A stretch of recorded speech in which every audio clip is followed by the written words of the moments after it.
G'day. You know what the craze is? Is video with the HAZE. And guess what? We're going from video to photo with the guy who creates the hype.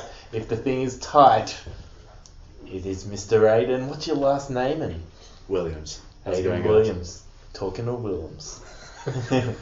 So Aidan, if someone just met you and you're in the elevator and you're telling them the absolutely bloody amazing thing that you're doing, what is that thing that you do? What is your vocation?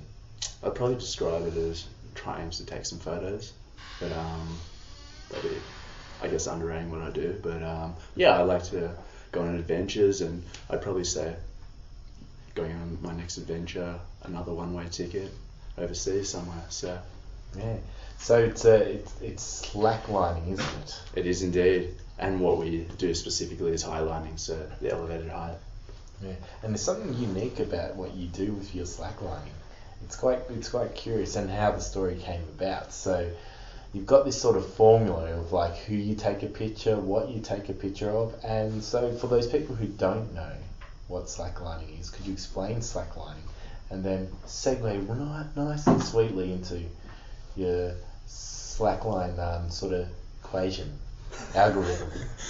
Well, slacklining is where a flat piece of webbing is anchored between two fixed points. So that might be two trees or two cliffs in our case, and it's raised slightly above the ground, and someone tends to walk across that. It's kind of like tightrope walking without the balance beam, and you also have a leash as well, which can catch you if you fall. So that's slacklining, and then the elevated version is highlining. So it tends to be the more extreme version, even though it's pretty mellow still.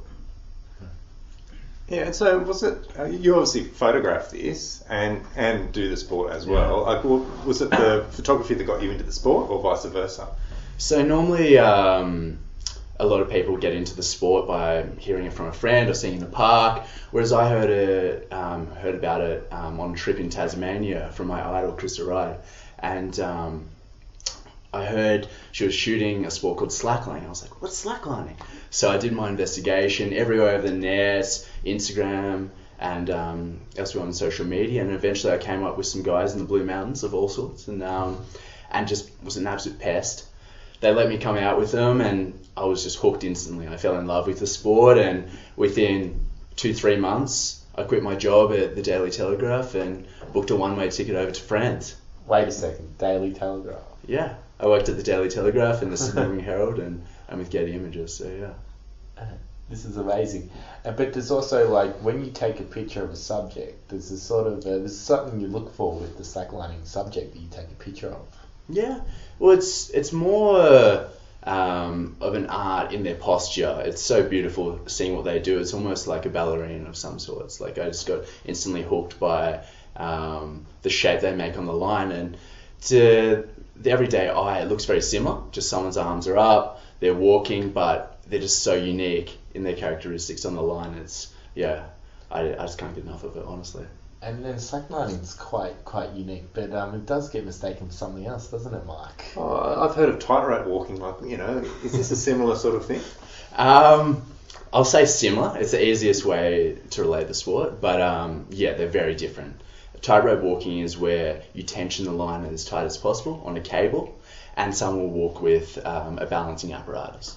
Whereas slacklining is with a flat piece of nylon or polyester webbing, and it's tend to be slack, so you can walk further distances, and you have nothing to balance with except for your core and arms, really. So yeah, it's quite different. Is it dangerous? No, not at all. A lot of people, when they first see it, will think it's dangerous, but it's a furthest thing from it. Like, it's probably safer than football or rugby. Like, it's very safe. As I said before, you have a harness, a leash, so you can only fall a meter. You climb back up and have some more fun on the line. So yeah, that's amazing. But then, like, what has been the most amazing things you've slacklined between? How, like, I think when you're traveling around the world, you probably, as a photographer, you probably want to take pictures of new things. Yeah. So what sort of challenges have you put up? Well, what new adventures have there been? I've been very spoiled, from going to like the French Alps to across famous beaches in Zakynthos, Greece, to over fjords in Norway, 2.8 kilometers long, and 1.9 kilometers long over an asbestos mine in Canada. And also in the last year we've done a line from the Eiffel Tower in France. So yeah, I've been pretty spoiled, but with every project there's a new challenge, you know. Thinking about the Eiffel Tower, I just saw that on your Instagram. Like, what sort of response do you get worldwide from those images that you post? It's been pretty unreal. Like, at first I thought, well, I'll just see how far I can take this, and just the recognition I'm getting around the world, like it's taken it to a whole new level. With last year getting a few awards, like internationally, being published in National Geographic and like all the major newspapers around the world as well. And now being approached by brands. And HAZE Mag. Yeah, and HAZE Mag, of course. I think that's the highlight of my career so far. Well, it's small but mighty. It's okay. It is. It packs a punch. So. No, but this is amazing, and it's like, you know, you're a kid from Lyndon, so maybe I want to go really, really like retro rehash back on your life, all the way back to a young Aidan. You're a kid from Lyndon originally, is it? Falconbridge originally, Falconbridge. But when I was about 7, I moved to Lyndon. Yeah. So, and how did you get into a photography career in the first place? Well, I've always taken photos, really. Like ever since I was about 5. My parents gave me a disposable camera and just unconsciously just taking photos. And then as I got older, I started to be drawn towards sports photography, just seeing it in magazines, the newspapers, and I always wanted to do that, playing sport growing up as well. And when I reached about 16, I was just set. That's all I wanted to do. I wanted to be a photographer and make it work no matter what. So, nice. Yeah. So, what have been the... You sort of vaguely alluded to like why you love the subjects that you've taken, and the art of slacklining that makes the subjects pull the shapes that make great photos. But what have been the, like, could you name some names of some of the like maybe more famous as well as like special subjects that you've been able to have the privilege of taking photos of? Yeah. So like I normally spend a lot of time with like the bigger athletes, so there'll be people like Samuel Valery, Friede Kuhne, Mia Noblet, like the first woman to walk a world record that's equal with the men's.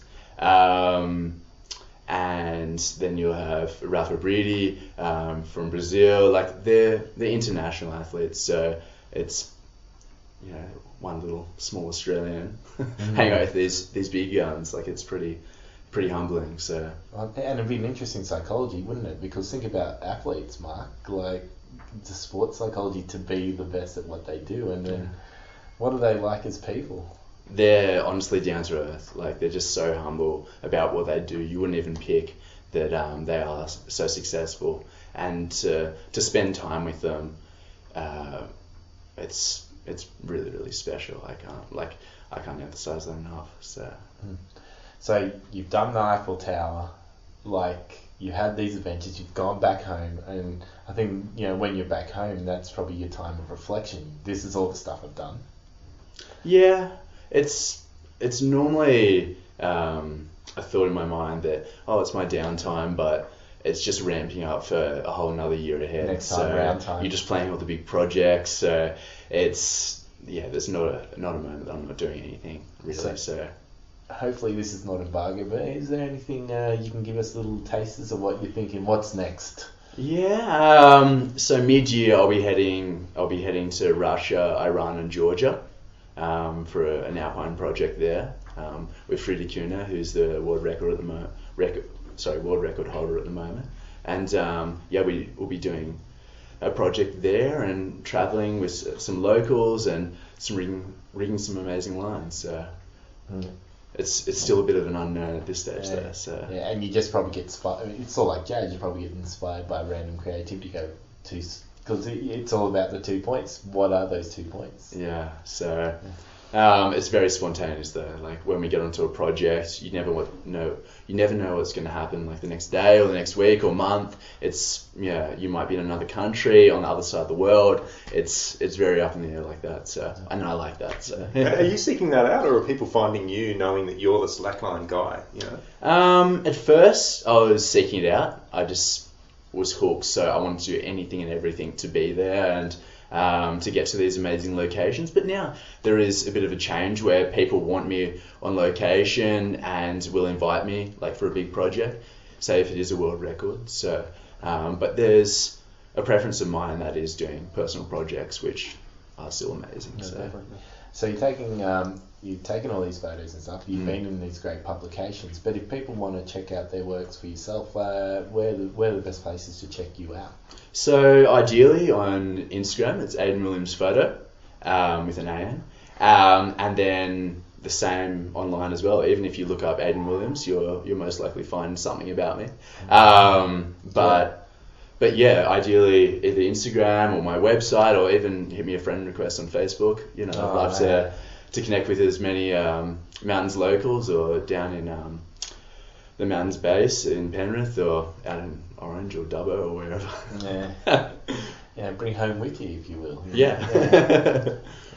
And Mark, We haven't talked about. You had a recent exhibition where people got to see your works in the flesh. Can you tell us about how that went? Yeah, so that was about mid last year, where after my first trip overseas for 6 months, I just really wanted to showcase all my work and where it all began in the Blue Mountains. So down at Gallery 188 at the bottom of Katoomba Street, I held it there, and we got amazing attendance. I think we got, 70 or 80 on the opening night, and even when the exhibition was wrapping up, there were still people coming in looking for the exhibition, and it was honestly pretty humbling, because normally when I'm on a project or on a trip, I don't really reflect, but seeing my work hung up on the walls there, it was pretty special, and just took me back a bit.